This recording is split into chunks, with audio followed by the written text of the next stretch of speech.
ولا تأكلوا أموالكم بينكم بالباطل وتدلوا بها إلى الحكام لتأكلوا فريقا من أموال الناس بالإثم وأنتم تعلمون۔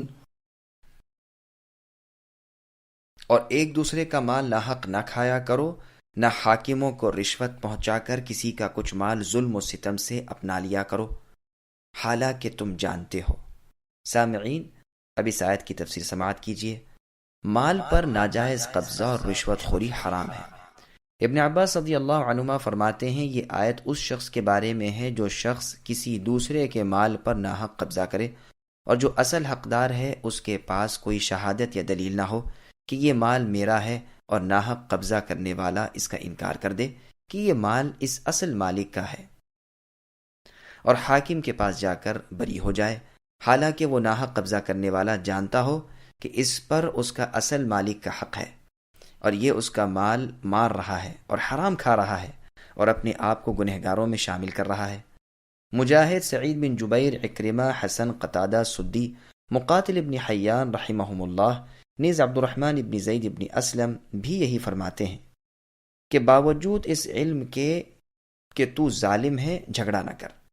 بخاری اور مسلم میں ہے، ام سلمہ رضی اللہ عنہ ام المؤمنین سے مروی ہے کہ رسول اللہ نے فرمایا، میں ایک انسان ہوں، میرے پاس لوگ جھگڑا لے کر آتے ہیں، شاید ایک شخص دوسرے سے زیادہ حجت باز ہو، میں اس کی چکنی چپڑی تقریر سن کر اس کے حق میں فیصلہ کر دوں، حالانکہ در حقیقت میرا فیصلہ واقع کے خلاف ہو، تو سمجھ لو کہ جس کے حق میں اس طرح کے فیصلے سے کسی مسلمان کے حق کو میں دلوا دوں، وہ آنکھ کا ایک ٹکڑا ہے، خواہ اٹھا لے یا نہ اٹھائے۔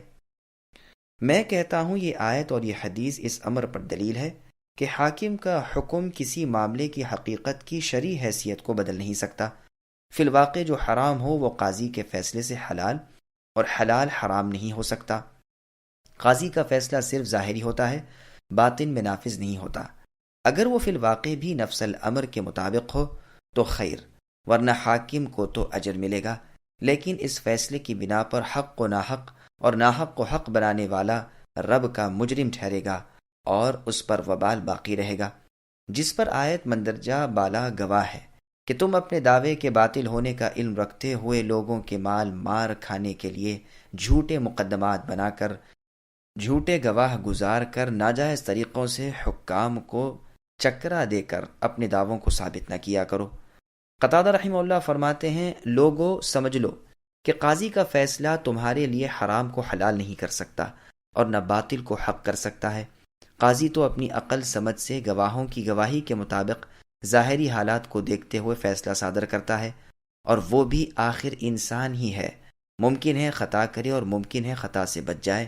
تو جان لو کہ اگر فیصلہ قاضی کا واقع کے خلاف ہو تو تم صرف قاضی کا فیصلہ سمجھ کر اسے جائز مال نہ سمجھ لو، یہ جھگڑا باقی ہی ہے یہاں تک کہ قیامت کے دن اللہ تعالیٰ دونوں کو جمع کرے اور باطل والوں پر حق والوں کو غلبہ دے کر ان کا حق ان سے دلوائے، اور دنیا میں جو فیصلہ ہوا تھا اس کے خلاف فیصلہ صادر فرما کر اس کی نیکیوں میں سے اسے بدلہ دلوائے۔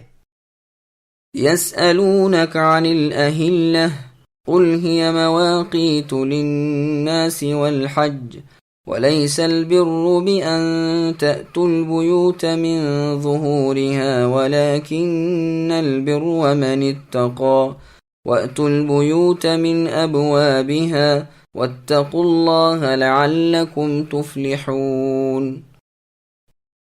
لوگ آپ سے اے نبی چاند کے بارے میں سوال کرتے ہیں، تو آپ کہہ دیجئے کہ یہ لوگوں کے وعدے کے وقتوں میں حج کے موسم کے لیے ہے، احرام کی حالت میں، اور گھروں کے پیچھے سے تمہارا آنا کچھ نیکی نہیں بلکہ نیکی والا وہ ہے جو متقی ہو۔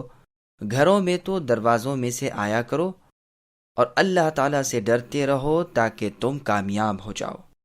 سامعین، اب اس آیت کی تفسیر سماعت کیجیے۔ چاند وقت اور ماہ و سال کے تعین کے لیے ہے۔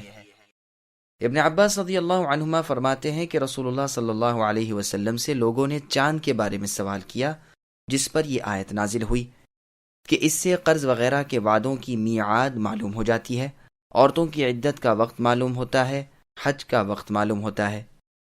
مسلمانوں کے روزے کے افطار کا تعلق بھی اسی سے ہے۔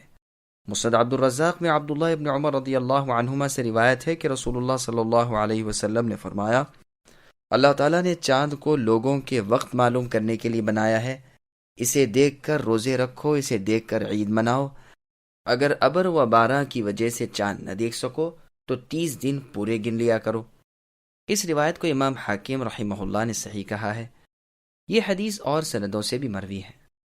علی رضی اللہ عنہ سے ایک موقوف روایت میں بھی یہ مضمون آیا ہے۔ آگے چل کر ارشاد ہوتا ہے کہ بھلائی گھروں کے پیچھے سے آنے میں نہیں بلکہ بھلائی تقوی میں ہے، گھروں میں دروازوں سے آؤ۔ صحیح بخاری میں ہے کہ جاہلیت کے زمانے میں یہ دستور تھا کہ احرام میں ہوتے تو گھروں میں پشت کی جانب سے آتے، جس پر یہ آیت نازل ہوئی۔ ابو داؤد طیالسی میں بھی یہ روایت ہے۔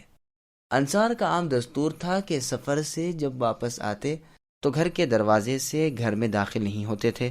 دراصل یہ بھی جاہلیت کے زمانے کے قریشیوں نے اپنے لیے ایک امتیاز قائم کر لیا تھا کہ اپنا نام انہوں نے حمص رکھا تھا۔ احرام کی حالت میں یہ تو براہ راست اپنے گھروں میں آ سکتے تھے، لیکن باقی کے سب لوگ اس طرح نہیں جاتے تھے۔ رسول اللہ صلی اللہ علیہ وسلم ایک باغ میں تھے، وہاں سے آپ اس کے دروازے میں سے نکلے۔ آپ کے ایک انصاری صحابی قطبہ ابن عامر رضی اللہ عنہ بھی آپ کے ساتھ ہی اسی دروازے سے نکلے۔ اس پر لوگوں نے رسول اللہ سے کہا، اے اللہ کے رسول، یہ تو ایک تجارت پیشہ شخص ہیں، یہ آپ کے ساتھ آپ کی طرح دروازے سے کیوں نکلے؟ انہوں نے جواب دیا کہ میں نے تو رسول اللہ کو جس طرح کرتے دیکھا کیا، مانا کہ آپ حمص میں سے ہیں، لیکن میں بھی تو آپ کے دین پر ہی ہوں۔ اس پر یہ آیت نازل ہوئی۔ عبداللہ بن عباس رضی اللہ عنہما وغیرہ سے بھی یہ روایت مروی ہے۔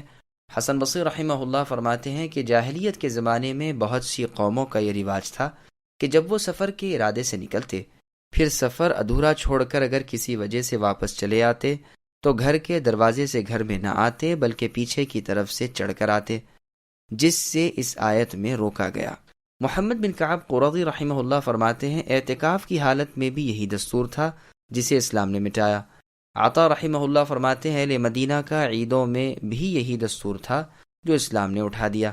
پھر فرمایا، اللہ کے حکموں کو بجا لانا، اللہ کے منع کیے ہوئے کاموں سے رک جانا، اللہ کا ڈر دل میں رکھنا، یہ چیزیں ہیں جو دراصل اس دن کام آنے والی ہیں جس دن ہر شخص اللہ کے سامنے پیش ہوگا اور پوری جزا اور سزا پائے گا۔ وَقَاتِلُوا فِي سَبِيلِ اللَّهِ الَّذِينَ يُقَاتِلُونَكُمْ وَلَا تَعْتَدُوا إِنَّ اللَّهَ لَا يُحِبُّ الْمُعْتَدِينَ وَاقْتُلُوهُمْ حَيْثُ ثَقِفْتُمُوهُمْ وَأَخْرِجُوهُمْ مِنْ حَيْثُ أَخْرَجُوكُمْ وَالْفِتْنَةُ أَشَدُّ مِنَ الْقَتْلِ وَلَا تُقَاتِلُوهُمْ عِندَ الْمَسْجِدِ الْحَرَامِ حَتَّى يُقَاتِلُوكُمْ فِيهِ فَإِن قَاتَلُوكُمْ فَاقْتُلُوهُمْ كَذَلِكَ جَزَاءُ الْكَافِرِينَ فَإِنِ انْتَهَوْا فَإِنَّ اللَّهَ غَفُورٌ رَحِيمٌ وَقَاتِلُوهُمْ حَتَّى لَا تَكُونَ فِتْنَةٌ وَيَكُونَ الدِّينُ لِلَّهِ فَإِنِ انْتَهَوْا فَلَا عُدْوَانَ إِلَّا عَلَى الظَّالِمِينَ۔ لوگو، اللہ کی راہ میں ان سے لڑو جو تم سے لڑتے ہیں، اور زیادتی نہ کرو، اللہ تعالیٰ زیادتی کرنے والوں کو پسند نہیں فرماتے۔ انہیں مارو جہاں بھی پاؤ اور انہیں نکالو جہاں سے انہوں نے تمہیں نکالا۔ سنو، فتنہ قتل سے زیادہ سخت ہے۔ مسجد حرام یعنی خانہ کعبہ کے پاس ان سے لڑائی نہ کرو جب تک کہ یہ خود تم سے وہاں نہ لڑیں۔ اگر یہ تم سے لڑیں تو تم بھی انہیں مارو، کافروں کا بدلہ یہی ہے۔ اگر یہ باز آ جائیں تو اللہ تعالیٰ بخشنے والے مہربان ہیں۔ ان سے لڑو جب تک کہ فتنہ نہ مٹ جائے اور اللہ تعالیٰ کا دین غالب نہ آ جائے۔ اگر یہ رک جائیں تو تم بھی رک جاؤ، زیادتی تو صرف ظالموں پر ہی ہے۔ سامعین، اب ان آیتوں کی تفسیر سماعت کیجیے۔ جہاد کا حکم اور متعلقہ مسائل۔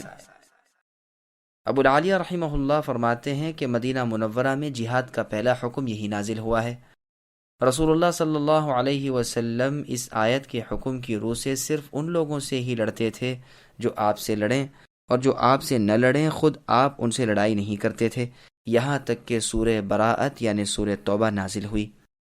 بلکہ عبد الرحمن ابن زید ابن اسلم رحمۃ اللہ علیہ تو یہاں تک فرماتے ہیں کہ یہ آیت منسوخ ہے، اور ناسخ آیت یہ ہے فَاقْتُلُوا الْمُشْرِكِينَ حَيْثُ وَجَدتُّمُوهُمْ، یعنی جہاں کہیں مشرکین کو اے مسلمانوں تم پاؤ انہیں قتل کرو۔